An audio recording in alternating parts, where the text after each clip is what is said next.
네, 안녕하세요. 먼거야입니다. 네, 오늘은 낙과 피해 조사할 차례이고요. 교재는 103페이지 보시면 될 것 같습니다. 네, 조사 내용부터 보시면요.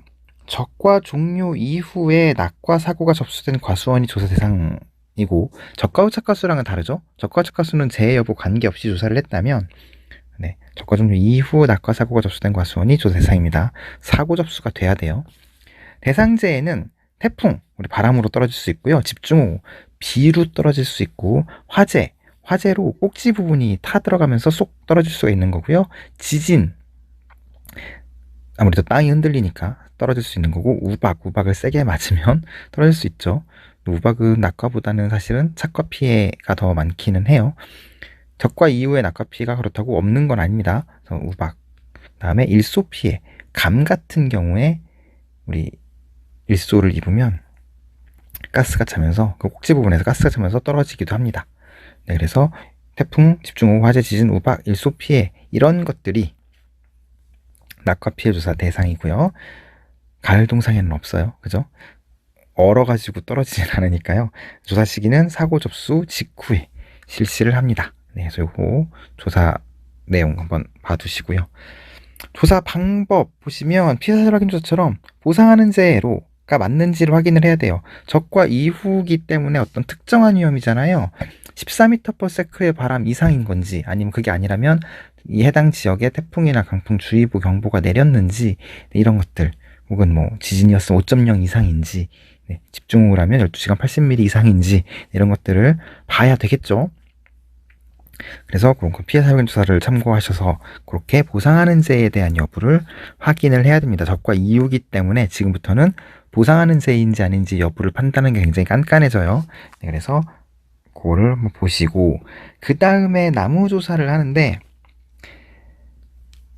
이 낙과 피해라는 거는 특히 바람이나 집중호우, 뭐 우박 마찬가지로요. 지진도 그렇고 화재도 그렇고요. 일소 피해를 제외하고는 고사나무가 발생할 수 있는 가능성이 있기 때문에 나무 조사를 합니다. 그래서 실질과 주수에서 고사주수나 수확불능주수나 미보상주수나 수확완료, 이제부터는 적과 이유기 때문에 수확완료 주수가 생기거든요. 기수학주수요. 기수학주수, 그 다음에 일부 침수주수. 근본 침수로 인해서 피해를 입었는데, 침수로 인한 고사나 수확불능은 아니고요. 그냥 열매가 어느 정도 피해를 입은 그런 일부 침수수를 파악을 합니다. 네. 여기까지는 보통 메인으로 하고요. 나중에 잠시 후죠. 나중이라고 해봐야 잠시 후인데 잠시 후에 말씀드리겠지만, 낙과 피해 조사, 특히 과수사종이요. 전부 다는 아니고요. 과수사종의 낙과 피해 조사는 전수조사가 원칙이에요. 네, 그냥 다 세면 돼요. 싹 세면 됩니다. 떨어진 거를 표본 이런 거 없이요. 그냥 다 세면 돼요. 네. 나중에 배우시겠지만 종합과수는요. 뭐 종합과수라고 해봐야 포도, 복숭아, 자두, 뭐 망감류 이런 것들은 낙과 피해 조사가 있으면 표본 조사가 원칙이에요. 전부 다 세지 않아요. 표본으로 해서 셉니다. 이 차이가 뭐냐면, 과수사종은 가입과중이나 가입 가격 이런 것들이 품종별로 구분이 되어 있지 않아요. 통일이에요. 뭐 부사든 홍로든 뭐가 그렇게 막 여러 품종이 있어도 한 가지로 통일돼요. 이거의 평균값으로요. 구분할 이유가 없어요. 낙과에서 부사 따로, 홍로 따로 이렇게 구분할 이유가 없습니다. 그냥 세면 돼요. 부사 한 개에 뭐 770원, 홍로 770원 똑같아요. 네, 이 평균값으로 나뉩니다. 근데 종합과수는요, 숙기도 다르고 품종도 다르고 워낙 이게 많기 때문에 품종별로 다 달라요. 나중에 배우시겠지만 무게도 따로 재고요. 얘는 무게도 안 재거든요. 평균 과중이 들어가지. 그래서 이 포복자는 품종별로 달라요. 그러다 보니 품종별로 달라서 품종별로 구분이 필요합니다. 그래서 표본조사가 필요해요. A 품종의 조사, B 품종의 조사, C 품종의 조사를 각각 그 나무 밑으로 가가지고 조사를 하는 거예요. 표본으로요. 낙카피에는 굳이 구분할 이유가 없기 때문에 그냥 싹 세는 거고요. 뭐 나중에 배우겠지만 이유를 설명을 드리고 싶어서. 네. 그래서 여러분들이 뭐 어려우시면 이것만 아시면 돼요. 과수사종은 전수조사가 원칙이고 종합과수는 표본조사가 원칙이다. 이것만 아시면 돼요. 그런데 원칙일 뿐이지 과수사종이 표본조사를 안 하는 건 아니에요. 표본조사를 할 수 있기 때문에 이렇게 조사상 주수를 계산하는 게 들어있는 거예요. 이거는 사실 전수조사일 때는 생략이에요. 2번은 전수조사 시에는 생략되는 문구예요. 표본조사일 때만 합니다. 조사상 주수를 구할 이유가 없어요. 그냥 싹 세면 되니까요. 네.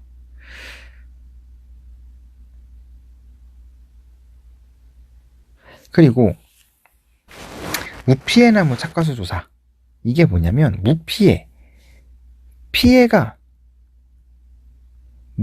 없는 나무요. 피해가 없는 나무의 착과조사를 왜 하냐면 이런 거죠. 나무가 새 나무가 있는데요. 이 나무가 공교롭게도 집중으로 인해서 흔적도 없이 쓸려 내려갔어요. 혹은 묻혔어요. 토사가 밀려 떨어져서. 그러면 이 나무도 나무인데요. 나무 손해보장 특약의 문제이고 이 나무에 낙과 피해 조사, 피해 조사를 해야 되잖아요. 과실을 보장을 해줘야 되니까. 묻혔어요. 이 나무에 몇 개가 달려 있었을까요? 그거를 알아야죠. 그래야 보상을 해주잖아요. 이 나무에 우리 적과후 착과수 때로 가기가 어려운 게 그 사이에 시간이 많이 지났기 때문에 그 사이에 또 떨어질 수도 있는 거고, 이 나무에 지금 몇 개가 달려 있었는지 알 방법이 없잖아요. 그래서 피해가 없는 나무, 인접한 피해가 없는 나무의 착과수를 세는 거예요. 비슷하게 보는 거죠. 여기에 100개가 달려있다. 너도 100개 달려있었을 거야. 이렇게 되는 거예요. 그래서 근본 재해로 인한 고사주 혹은 수확불능 주수가 있는 경우에 과연 얘가 몇 개가 달려있었는데 를 알 수가 없기 때문에. 네. 그래서 인접한 피해가 없는 나무의 착과수를 셉니다. 네, 그래서 무피해나무 중 가장 평균적인 나무를 한 주 이상 선정을 해서 뭐 인접한 걸로 세도 되는데 인접한 게 만약에 너무 왜소하다 그럼 그 옆에 거 좀 평균적인 나무를 세는 거예요. 그래서 한 주당 착과수를 계산을 합니다. 그런데 이 무피해 나무도요, 선정한 나무에서 근본재해로 인해 낙과된 과실이 있을 수도 있잖아요. 네, 아예 뭐 비가 많이 와서 얘가 쓸려 내려갔지만 얘가 낙과가 안 됐을 거라는 보장이 없잖아요. 네, 그 경우에는 해당 과실을 착과수에 포함해서 계산합니다. 이게 무슨 말이냐면 80개가 달렸고 여기에 20개가 떨어져 있다. 근데 이 옆에 얘가 하나가 쓸려 내려가서 몇 개인지 모른다. 그럼 얘가 몇 개 달렸을까요? 여기에 재해가 없었다면 얘도 플러스 돼서 달려 있었겠죠. 100개가. 네, 얘도 합산해서 계산한다 라는 뜻이에요. 낙과가 이 근본 재해로 낙과가 있는 경우엔 합산한 이 100개를 인정을 해줘야지 80개 달려있으니까 너 80개만 인정해줄게 그러면 억울하잖아요. 네, 그쵸? 더 해준다 라는 뜻입니다. 그리고 다만 이전 실시한 적과후 착과수 조사, 뭐 착과피해 조사를 했다면 마찬가지예요. 그 착과수와 근본 조사 시의 착과수 조사가 큰 차이가 없다면, 이게 무슨 말이냐면 적과후 착과수 조사가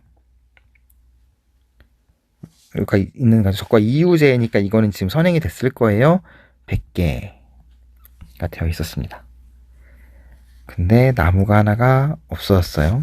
얼마인지 몰라요. 무피해 나무 착과 조사를 해보니 98개 정도예요. 얘 써도 되고요. 얘 써도 돼요. 네. 얘가 절대적인 값은 아니잖아요. 평균인 것이. 그 사이에 이 저가후 착과수 조사와 이 낙과 사이, 이 사이에 큰 갭이 없기 때문에 네, 그냥 이걸 써도 된다는 뜻이에요. 그래서 별도의 착과수 확인 없이 그럼 이제 무피해 나무 착과수 조사를 안 하는 거예요. 이전에 실시한 착과수 조사 값으로 대체를 할 수 있습니다. 네, 큰 차이가 없다면 그럴 수 있어요. 이게 좀 어려우실, 이 말이 여러분들 좀 이해가 안 되실 텐데 이건 착과 조사를 저희가 안 배워서 그런 거예요. 착과 피해 조사를 할 때 달려있는 걸 조사하잖아요. 그러다 보니 착과 조사를 무조건 하게 되어 있어요. 착과 피해 조사를 하고 그 이후에 낙과 피해 조사를 하는 경우에 또 어쨌든 착과수 조사를 하니까 그거와 큰 차이가 없다면 이전 착과수 조사 값으로 대체할 수 있다라는 거예요. 네.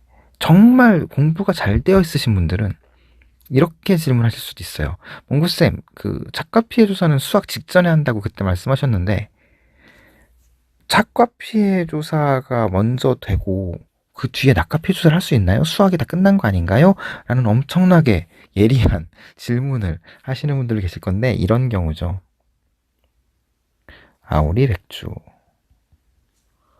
홍로 80주, 부사 200주 뭐 이런 밭이 있어요. 이때 네, 이때 할 수 있죠. 이때 수학기. 네, 아오리는 좀 일찍 수학하거든요. 이때는 뭐 7월 30일쯤 수학을 한다고 치는데 공교롭게 8월 1일에 네, 온 거예요. 착과 피해 조사를 7월 29일에 했단 말이에요. 네, 수학기 전에요. 8월 1일에 바람이 불었거나 하면 조사할 수 있죠. 그때 얘만 착과 피해 조사를 할 건데 나중에 배울 거예요. 수학기 직전이니까 품종별로 하거든요. 네, 이런 경우가 있어서 낙과 피해 조사 이전에 착과 피해 조사를 하는 경우가 있긴 있습니다. 특히 조생종 있는 과수원은 그래요. 일부 침수나무, 침수 착과수 조사라가 있습니다. 네, 일부 그때 설명드렸죠? 네, 이렇게 찰랑찰랑, 네, 이렇게 있으면 네, 이런 식으로 침수가 있는 경우에 합니다. 그래서 마찬가지로 침수나무 한 주당 몇 개가 됐나 3개 네, 이런 식으로 착과수를 계산을 해요. 나머지는 그냥 떨어진 거 싹 세면 됩니다. 그래서 전수조사 같은 경우에 보면 전수조사 시에는 과수원의 전체 낙과를 그냥 세면 돼요. 다니면서 사과 떨어진 걸 그냥 싹, 배 떨어진 거를 그냥 아무 생각 없이 세시면 됩니다. 그리고 나서 샜는데 그 센 거를 전부 인정해 주느냐? 예를 들어 5,000개가 떨어졌어요. 그럼 그 5,000개를 다 인정해 주느냐? 그거 아니에요.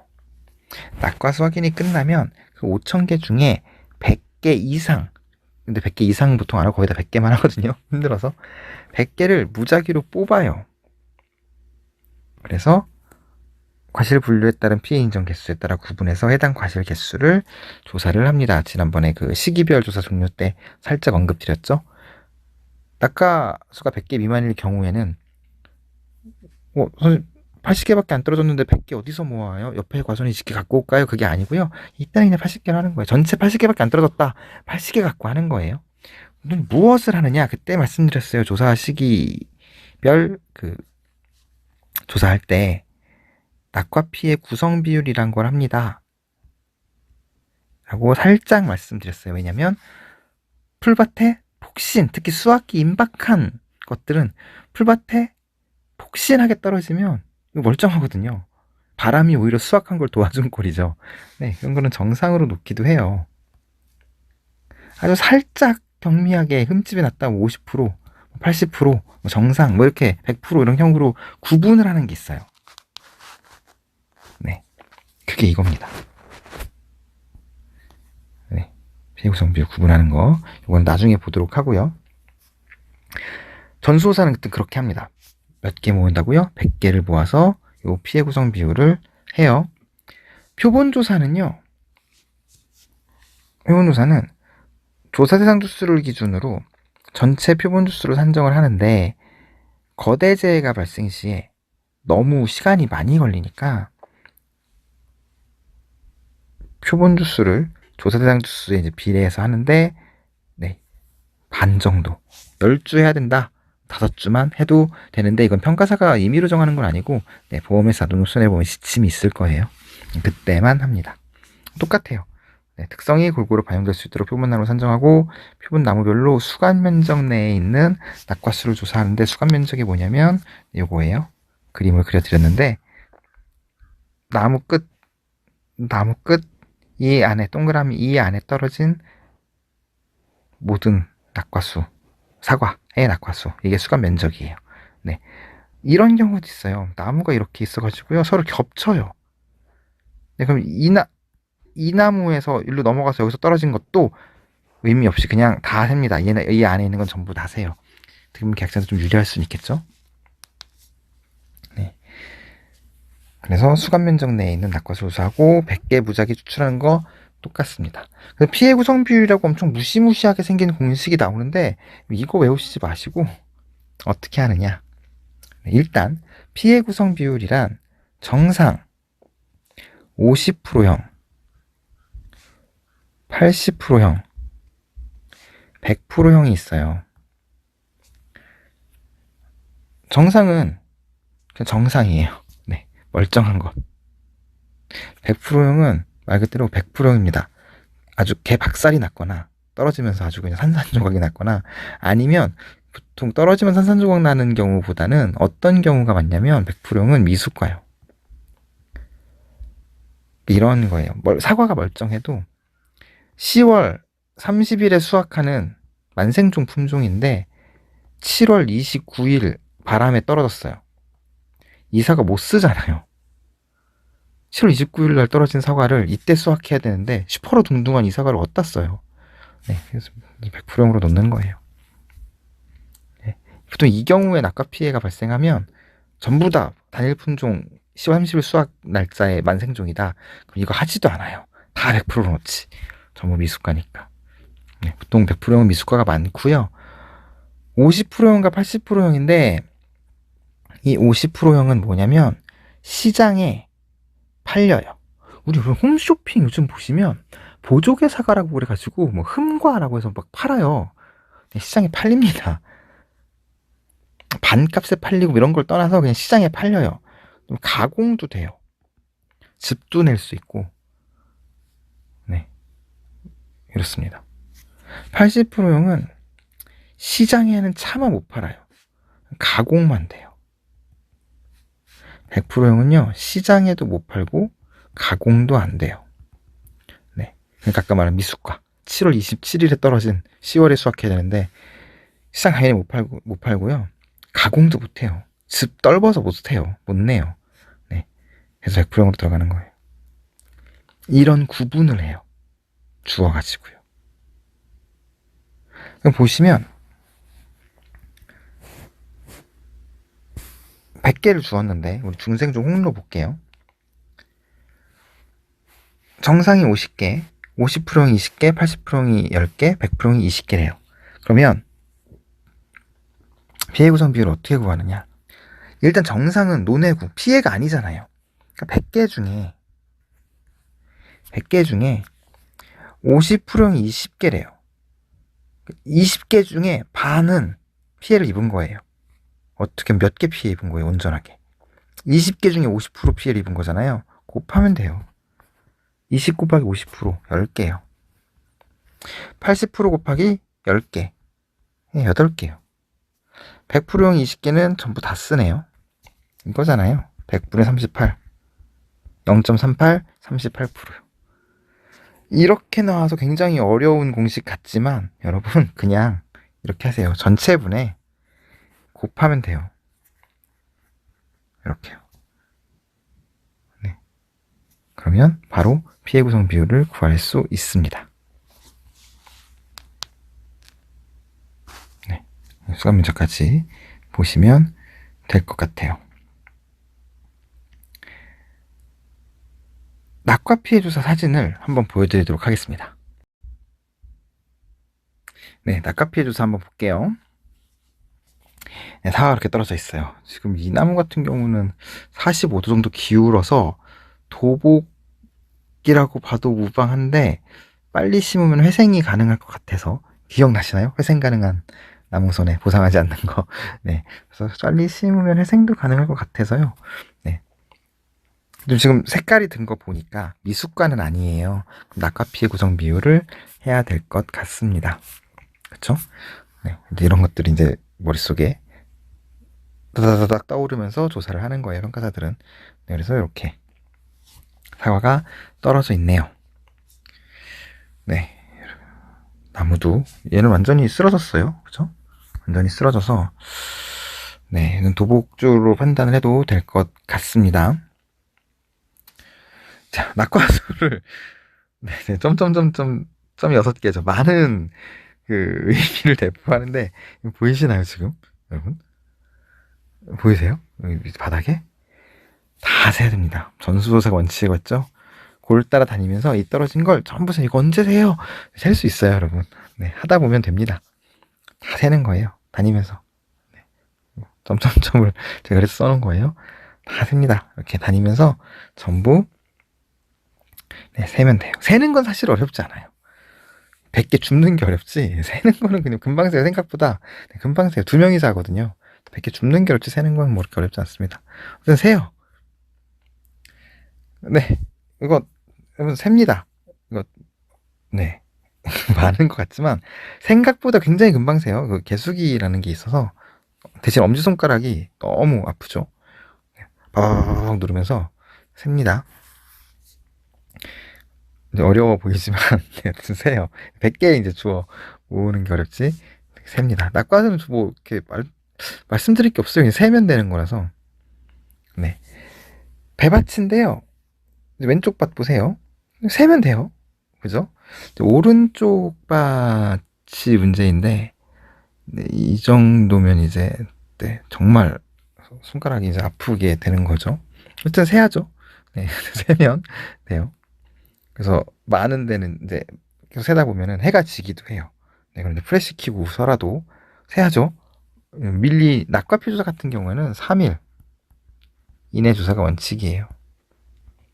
네, 접수일로부터 3일 이내 조사를 하는 게 원칙이라서 밀리면 어쩔 수 없습니다. 세야죠.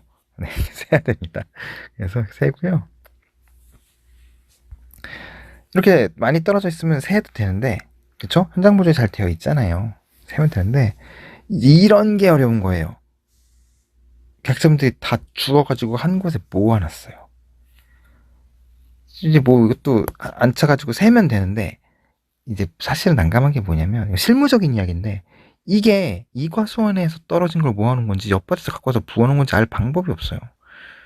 그쵸? 이런 특이사항들은 나중에 여러분들이 네, 팀장님들이나 뭐 해당 구역 담당자의 지침을 받아서 조사하시면 돼요. 이런 경우도 있다. 현장 보존이 안 되는 경우도 있다. 낙과 피해는 어쨌든 그냥 다 세는 거예요. 자, 배입니다. 배. 100개를, 떨어진 거 100개를 이렇게 주워와요. 돗자리에다가 깔죠. 왜 깔까요? 피해 구성 비율을 해야 되기 때문에 그렇습니다. 네, 보이시나요? 100%, 50%, 정상, 80%. 네, 이렇게 완전히 떨어져서 이렇게 박살이 난 배들은 네, 100%이고요. 시장에 낼 수 있는 것 50%. 시장에는 못 내지만 뭐 배즙 정도는 짤 수 있겠다. 80%. 얘는 정상이에요. 정상이 이게 어떻게 정상이 여기 다 이렇게 된다. 이거는 이제 병으로 봐서. 네, 낙과돼서 피해가 있는 건 아니고요. 병, 흑성병이나 뭐 이런 병으로 봐서 병충해는 보장하지 않기 때문에 네, 정상인 거예요. 네, 이렇게 봅니다. 네, 낙과 피해는 결국 이렇게 구분을 하는 게 메인이에요. 네, 그래서 이렇게 구분을 하면 될 것 같습니다. 요거 피해 구성 비율을 구하실 수 있으시겠어요? 전체가 몇 개지? 세볼까요? 하나, 둘. 정상부터. 하나, 둘, 셋, 넷, 다섯, 여섯, 일곱, 여덟, 아홉, 열, 열한, 열둘. 정상이 한번 해봐요. 12개. 50%형이 하나, 둘, 셋, 넷, 다섯, 여섯, 일곱, 여덟, 아홉, 열, 11개. 80%형이 다섯, 열, 열다섯, 스물, 30개. 100%형이 하나, 둘, 셋, 넷, 다섯, 여섯, 일곱, 여덟, 아홉, 열, 열한, 열둘, 열셋, 열다섯, 열여섯, 일곱. 22에 27개, 32, 38, 43개. 100%형이. 총 합계가 얼마예요? 22, 23, 53. 합계 96개네요. 4개 어디 갔지? 어딘가 숨어 있나 봐요. 여기 가려져 있나 보다. 여기도 있을 수 있어요. 그러면 80%를 죄송해요. 이렇게라고 합시다. 네, 그럼 100개. 그쵸? 네, 100개입니다. 합계 100개예요.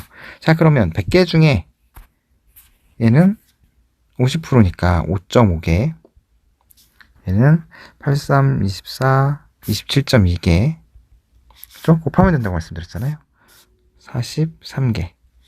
그러므로 더하면 32.7. 32.7이니까 75.7%. 이게 낙하 피해 구성 비율입니다. 그죠? 계산하실 수 있으시겠죠? 만약에 1000개가 떨어졌다. 그럼 1000개를 다 인정해주는 게 아닌 757개만 인정을 해주겠다라는 거예요. 이게 낙하 피해 구성 비율입니다. 네, 그렇게 여러분들이 계산을 하는 것도 연습을 한번 해보시면 좋을 것 같아요. 네, 그러면 다음 시간은 낙하 피해 조사를 했으니까 착각 피해 조사로 인사를 또 드리도록 하겠습니다. 손해평가사 1차, 2차 시험 및 실무자료는 아래 더보기를 클릭하시거나 네이버 손해평가사를 사랑하는 모임 손사모 카페에 방문하시면 더 자세한 사항을 확인하실 수 있습니다.